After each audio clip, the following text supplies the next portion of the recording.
Kita lanjut ke materi berikutnya anak-anak, yaitu bab 9 halaman 118 tentang menerapkan ragam hias pada bahan tekstil. Peta kompetensi pembelajaran.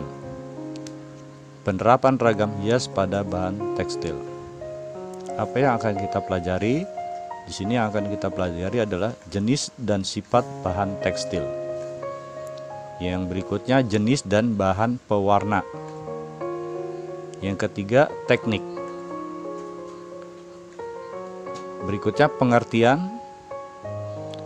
Yang keempat ragam hias tekstil. Ini membuat sebuah karya untuk kompetensi membuat ragam hias pada bahan tekstil. Tujuan pembelajaran. Yang pertama, mengidentifikasi teknik penerapan ragam hias pada media tekstil. Yang kedua, mendeskripsikan teknik penerapan ragam hias pada media tekstil. Yang ketiga, mengekspresikan diri melalui penerapan ragam hias flora, fauna, dan geometris pada media tekstil. Yang keempat, mengkomunikasikan hasil karya penerapan ragam hias flora, fauna, dan geometris pada media tekstil secara lisan maupun tulisan. Pengertian ragam hias tekstil. Ragam hias adalah bentuk-bentuk dasar hiasan yang biasanya disusun secara berulang-ulang sesuai pola tertentu, diterapkan pada karya seni atau kerajinan dengan tujuan untuk memperindah atau menghias. Keindahan ragam hias Nusantara telah diterapkan hampir di semua sendi kehidupan manusia. Ragam hias tidak hanya terdapat pada bangunan,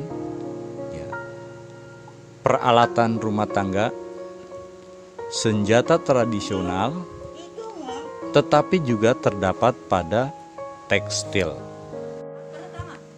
Coba diperhatikan gambar penerapan ragam hias. Yang pertama itu pada bangunan rumah.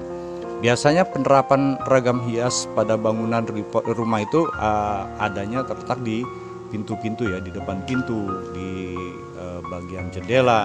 Itu banyak sekali ragam hias berbentuk flora yang dibuat di pintu-pintu. Nah, kemudian peralatan rumah tangga. Peralatan rumah tangga ini ragam hiasnya banyak pada kayu-kayu jati misalnya, atau tempat tidur, lemari-lemari. Nah, itu peralatan rumah tangga. Motif-motifnya banyak, ada yang berbentuk biasanya yang berbentuk flora, fauna. Peralatan rumah tangga. Kemudian senjata tradisional. Nah, pada senjata tradisional ini ada biasanya pada kris ya. Kris ini baik dia di gagang krisnya, sarungnya, atau pada mata krisnya. Itu dia akan terukir berbagai macam motif ragam hias. Nah, kemudian pada batik. Nah, batik ini pada bahan, kamu bisa lihat contohnya itu ada berbagai macam motif, bisa flora, fauna, figuratif, maupun geometris. Nah, itu penerapan ragam hias pada bangunan, rumah tangga, peralatan, senjata tradisional, dan batik. Tekstil adalah bahan yang berasal dari serat yang diolah menjadi benang atau kain. Terdapat dua jenis serat yang digunakan, yaitu serat alami dan serat buatan. Nah, untuk serat alami dan serat buatan nanti kita pelajari di belakangnya ya. Kemudian untuk bahan serat alami terdapat pada kain katun, sutra, dan wool. Dan untuk bahan serat sintetis atau buatan terdapat pada kain polyester, nilon, dan dakron. Ragam hias pada tekstil telah diterapkan sejak lama melalui pakaian-pakaian adat Indonesia. Nah, tekstil ini kan berasal dari serat. Serat ini diolah menjadi benang atau kain. Bagaimana cara mengolah serat ini menjadi benang? Diapakan dulu itu seratnya. Ragam hias tersebut bisa diaplikasikan di mana saja. Yang pertama ini membatik, ya, membatik. Membatik. Pengertian membatik secara umum adalah sebuah teknik menahan warna dengan menggunakan lilin atau malam yang dilakukan secara berulang-ulang di atas kain. Biasanya kain yang digunakan adalah kain mori.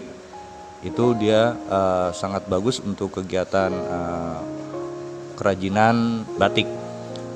Namun pada perkembangannya, batik sekarang ini dibuat dengan menggunakan berbagai macam teknik.